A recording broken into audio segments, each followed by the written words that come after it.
ensure that things are being put in place and put the country back on the right pedestal. For the government of Tinubu to come with this renewed hope for new Nigeria, I think it is a good thing to reorientate Nigerians again, to have a belief in the country called Nigeria, to look at the country called Nigeria and try to see what they can do for the country. It is not about what the country can do for you. You have to be there to sacrifice for the country first before you think of what the country can do for you. Agreed, we had issues with shopping for leadership. Quality leadership has always eluded the country in the last few years. But again, I think we are gradually getting it right. If you look at even the elections, how the election was conducted and how the results were declared, you realize that there were little or no complaints about the issue of rigging and so on and so forth. So it means that our electoral system is gradually being perfected.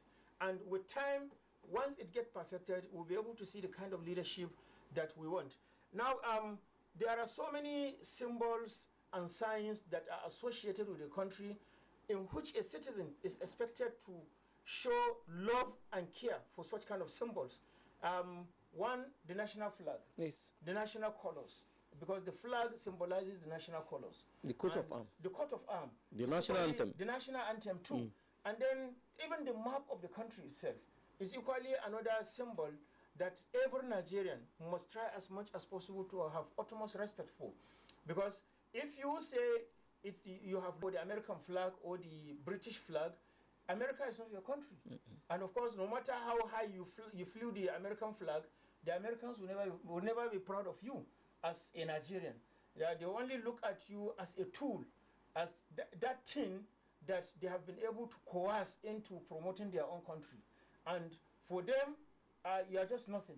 And I mean, if you have to go there, we have so many other things again that we can begin to look at. We also have our cultures and traditions. These cultures and traditions are entrenched. If you look at some other African nations, they pick a lot of love and care for their traditions and cultures. Why don't we also imbibe the same? In Nigeria, we have rich cultures. We have tribes that have rich cultures and traditions. And because of our apathy to promote these cultures and traditions is what have also led to the erosion of this richness of these cultures and traditions. And over the years, we've seen so many people now coming up to become hybrids. You see an individual being born in Nigeria, went to school, grown up in Nigeria. One, he can neither speak his language, nor can he even identify with his own culture. He has become more or less like a city person. He lives in the city, do everything in the city, and have no connection whatsoever with his cultures. And such kind of people becomes hybrid, because no matter how good or fluent you are in English, you can never be a British man, and you can never be an European. You still remain an African, a Nigerian.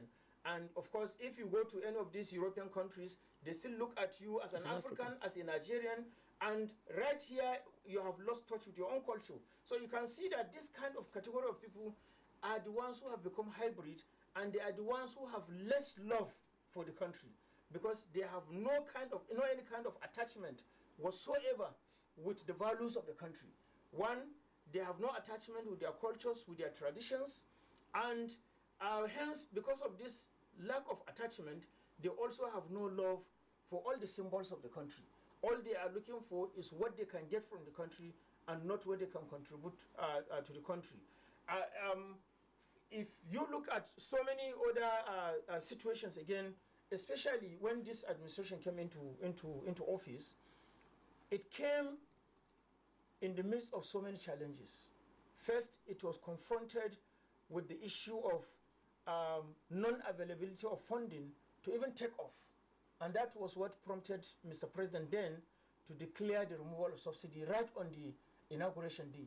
And you know, that didn't go down well with majority of Nigerians, and it threw the country into a lot of chaotic situation, especially of rising cost of commodities and services.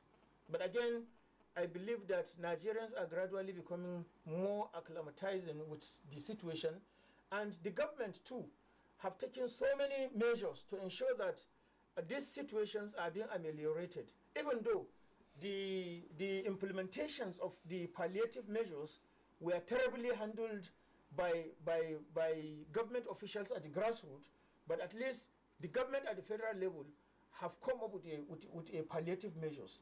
And if the palliative measures were terribly handled, then the blame will not be on the federal government again, because the federal government brought in the palliatives to sitting governors. Sitting governors distributed same palliatives to council chairmen and to the ward level and even to traditional heads. But what have we seen?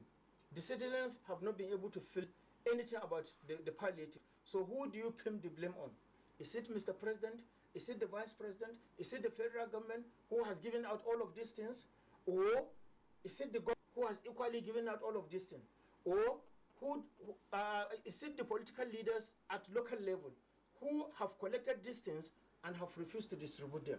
So it is one thing again for Nigerians to take in certain things that are wrongly done and then sit down and watch as things are unfolding. We have seen some of the situations being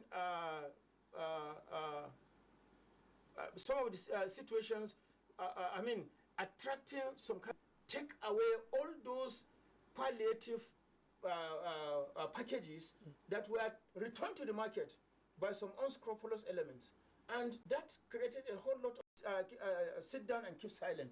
Or you simply, Nigeria, the idea, of course,